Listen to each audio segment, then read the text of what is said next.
It's 10 p.m. Do you know where your children are? Right now on the 10 o'clock news. I think you really have a chance to make it great. From political punches to polite handshakes, a stunning shift inside the Oval Office. I just want to congratulate. I think you're going to have hopefully a really great mayor. A cordial, constructive, even collaborative meeting. We agree on a lot more than I would have thought. I want him to do a great job, and we'll help him do a great job. President Trump and Mayor-elect Zohran Mamdani, two proud New Yorkers agreeing to work together. We spoke about rent, we spoke about groceries, we spoke about utilities, we spoke about the different ways in which people are being pushed out, and I'm looking forward to working together to deliver on that affordability agenda. Fox 5 team coverage starts right now.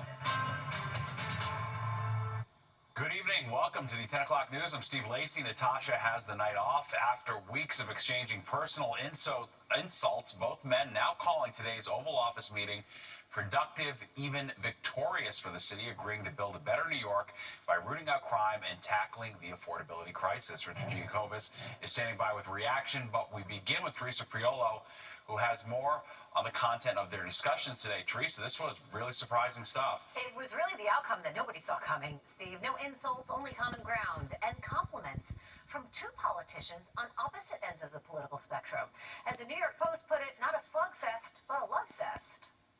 Are you affirming that you think President Trump is a fascist? I've spoken about... That's okay. You can just say yes. Okay. It's easier. It's easier than explaining it better, but... President Trump and Mayor-elect Zohran Mamdani seemingly agreeing on very little, or so we thought. Today we discovered that so much of what Trump campaigned on, Mamdani also promised to fix. Their approaches are different, but they say their commitment is the same. I congratulated him, and we talked about some things in very strong common, like housing and getting housing built, and food and prices, and the price of oil is coming way down. Anything I do is going to be good for New York. If I can get prices down, it's good for New York. And we've got them down, way down from last year. We have, as you know, I've been saying to a lot of people, Walmart said that Thanksgiving this year is exactly 25% less than last year. So that's good for New York, good for everybody. But I just want to congratulate. I think you're going to have hopefully a really great mayor. The better he does, the happier I am. I will say there's no difference in party. There's no difference in anything. And we're going to be helping him to make everybody's dream come true, having a strong and very safe New York. And congratulations, Mr. Mayor. Thank you, Mr. President. Thank you. I appreciate it. Please. There's 8.5 million people who call our city their home, who are struggling to afford life in the most expensive city in the United States of America. We spoke about rent, we spoke about groceries, we spoke about utilities, we spoke about the different ways in which people are being pushed out, and I appreciated the time with the president. I appreciated the conversation. I look forward to working together to deliver that affordability for New Yorkers. Now, the president reiterated a few times he's not looking to hurt Mamdani. He wants to help him. He said he believes, quote, I think you're going to have hopefully a really great mayor, and the better he does, the happier I am. When we spoke to those voters who voted for President Trump, we heard them speak about cost of living. We focus on that same cost of living, and that's where I am really looking forward to delivering for New Yorkers in partnership with the president on the affordability agenda. We agree on a lot more than I would have thought. I think I want him to do a great job, and we'll help him do a great job. This meeting was called by the mayor-elect after Trump threatened to withhold federal funding if Mamdani won. The million-dollar question tonight, Steve, how long will it take for this relationship to sour, and what's the issue that's going to bring it down? Yeah, very well said. All right, we appreciate it. Thanks, Teresa. And the outcome, contrary, of course, to what many expected. No fireworks, no outbursts. Fox 5's Richard Giacobbe here with that side of the story. Many pointing to Mamdani's charismatic personality, Richard. Seems so, Steve. Remember the trading insults and accusations of who's a communist, who's a fascist? Well, that love fest today in the Oval Office led to President Trump and Mayor-elect Mamdani shaking hands more than once. They were respectful of each other's viewpoints and shared their love of what this meeting was all about, New York City. The president even said he expects to be helping Mamdani, not hurting him, a big help. So why did this meeting go as well as it did, and what does this mean for New York City? Political analysts say, well, for one, it's the first time the two have ever met, and this turning down the volume of the rhetoric and agreeing on what is best for a place they both grew up in, while still believing that it could thrive. What you saw today was a willingness to find common ground to help New York. President Trump may reside in Florida, but I think his heart and head is always in New York City. That's where he made his name. That's where his family connections are. So the fact that now he has to work with a Democratic socialist who's running the city, yeah, we saw all the rhetoric during the campaign, but President Trump is in a different position. You know, he's term limited. The midterms are looming large. He has a short window of time to get things done, and if he wants to get anything done to help New York City, he's going to need Mayor-elect Mamdani. Meanwhile, New York Governor Kathy Hochul reacting tonight to the meeting between the next New York City mayor and the president, saying she was not surprised that the two could find a common ground on at least the core issues that are affecting New Yorkers.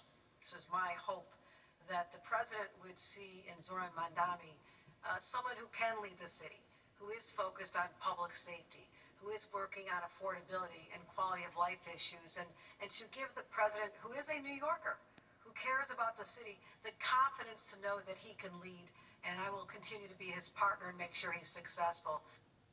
So will this kumbaya hold? We'll see. Experts say it's a good first step, and despite there being a time for governing and a time for politics, today at least was a time for New York City. Steve. All right, thanks, Richard. Well, breaking news, another political earthquake rocking Washington. Republican Georgia Representative Marjorie Taylor Greene says she is resigning from Congress.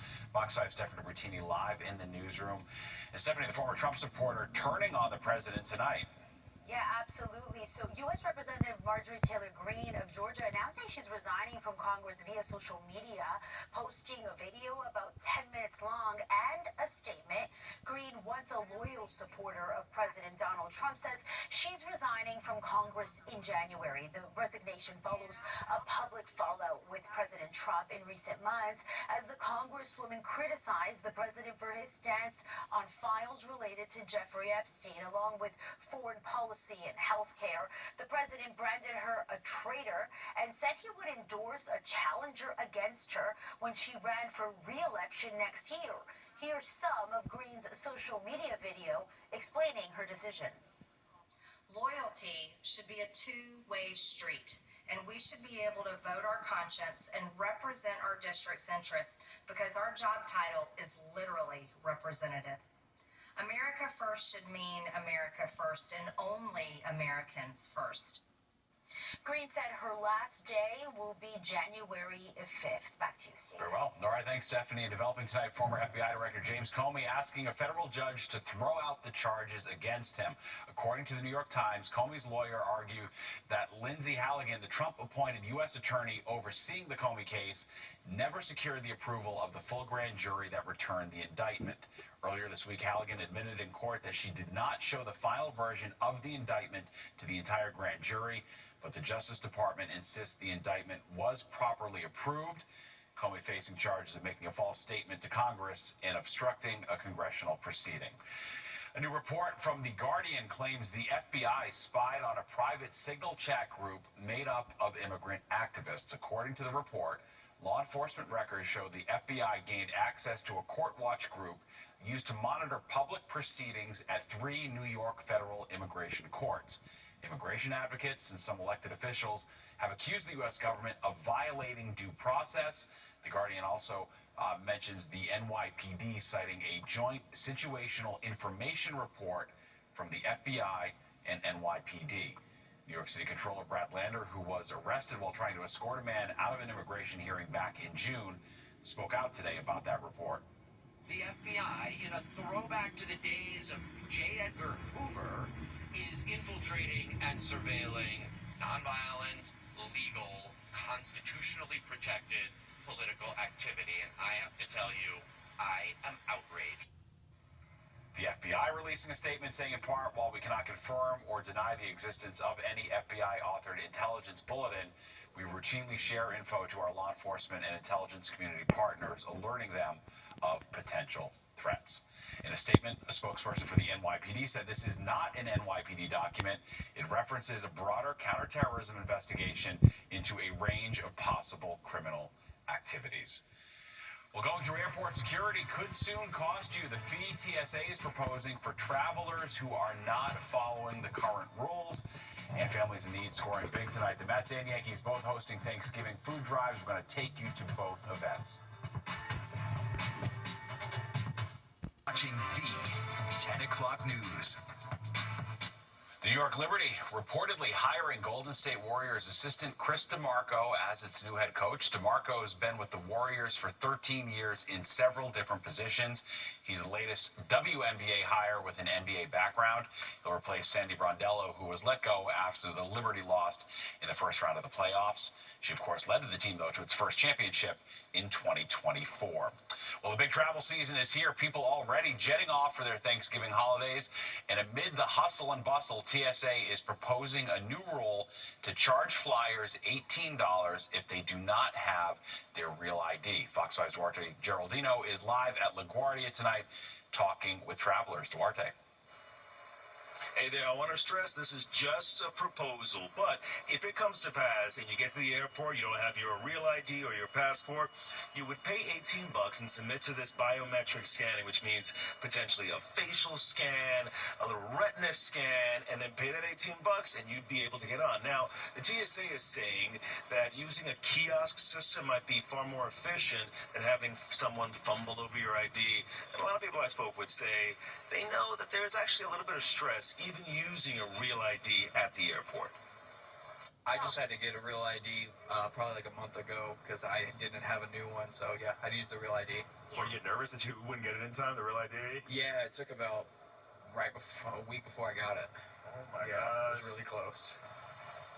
The real ID became a requirement back in May. Millions updated their licenses, but people still, if you can imagine, arrive without the right ID. Now, the TSA says thousands of people, actually, nationwide, show up to checkpoints without acceptable identification.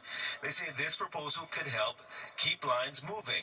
So, under the proposal, a traveler would step up to a biometric kiosk. You look straight into the kiosk, and it snaps your photo, checks your personal information, and if it verifies you, you get 10 days of temporary clearance. Now, the fee would be $18, and it would be non-refundable. The TSA has not announced a start date for this just yet. Now, Real ID, once again, grew out of the post-9/11 recommendations for stronger identification. It adds security features to driver's licenses like state IDs. TSA says this proposal, it helps enforce this rule while giving travelers a backup option. This is, again, only a backup option when you forget your ID. But the plan also raises privacy questions, including how biometric data would be stored. And we spoke with some travelers who say they would rather miss a flight than give up some biometric data. No, stay home. Don't give any more information than you need to. Oh, so you wouldn't do it? Have them scan your eyeball? I'm going right back home. No. Would you have them scan your eyeball if you forgot your ID? Yeah, why not?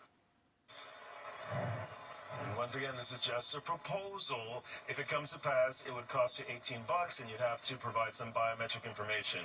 Now, the TSA says that on some occasions, some other forms of ID may be used, but your best bet is going to be get your real ID or bring a passport to the airport.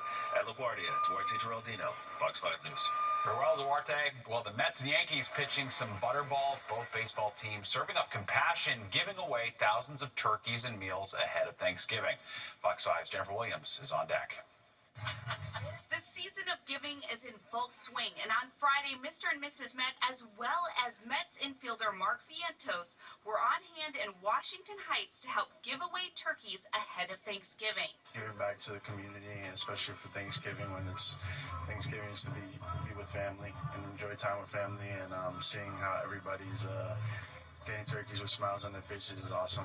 It's all part of the 11th annual Mets Giving Turkey Giveaway, which was held at locations throughout the 5 boroughs and hosted by the Amazing Mets Foundation. A record 8,700 turkeys were distributed to families in need.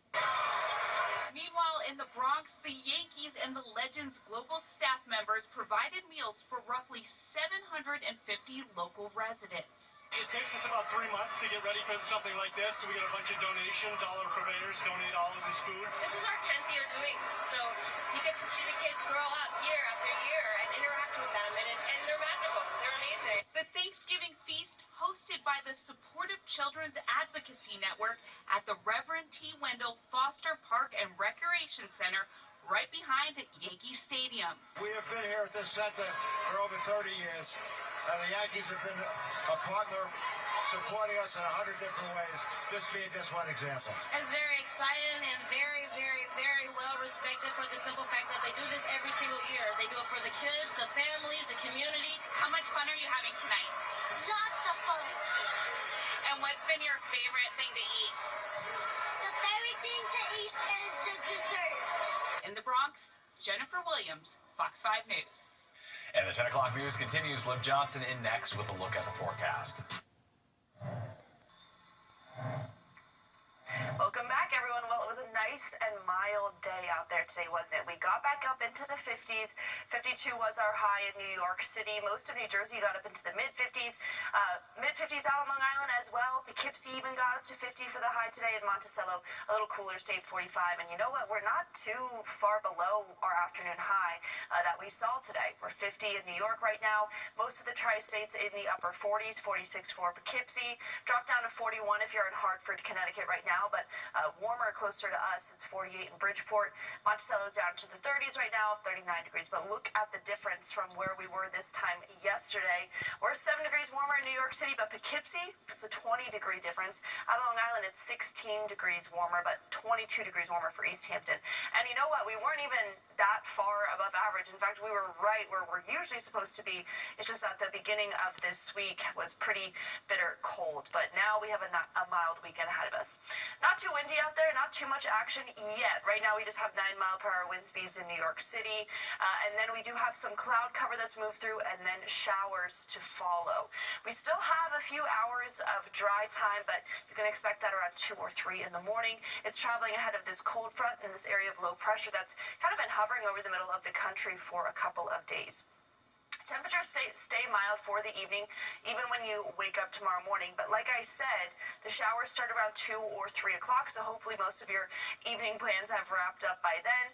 Showers are pretty widespread at first, but not too heavy, and then it's kind of on and off until the late morning hours of Saturday. Most of us will be in the clear as early as 9 a.m., so a lot of us just won't even see this rain at all, which is perfect for our entire weekend. Clouds break apart when that rain moves out as well, and then we have another mild day. Temperatures return in the 50s for most of the tri-state area. This is your Saturday afternoon, clear skies, not expecting too breezy of conditions. And then even Sunday is not too bad. You could see a quick shower if you're north of New York City, so parts of the lower Hudson Valley. You could see a quick sprinkle Sunday, but it's not going to be the main story of that day. Most of your weekend you can just expect to be dry and quite mild. Overall, rainfall totals about 1/4 of an inch, might be a little more in some spots, but mostly it's a little less. So if you're up in Poughkeepsie, Monticello, you'll barely see any rainfall for these overnight hours. Lows tonight are really what our highs were earlier this week. 45 in New York, 48 down the shore in New Jersey. We do drop into the 30s for Hartford, Poughkeepsie, and Monticello. Then tomorrow, back up into the 50s. A little cooler than today for most of us, but still, most of the tri-state area will get to about 50 or 51 degrees. So that rain's out of the way by late morning. Sunday's a little cooler, but still a really nice day. And we start next week nice and warm, 50 on Monday. Showers return Tuesday into Wednesday. And right now, your Thanksgiving looks dry with a high of 48 degrees, but it's a mild week overall. We'll be right back. All right, that does it for us tonight. If you missed any part of the 10 o'clock news, you can always catch an encore on our free streaming app, Fox Local, where you can stream our newscast anytime. Have a great night and a great weekend.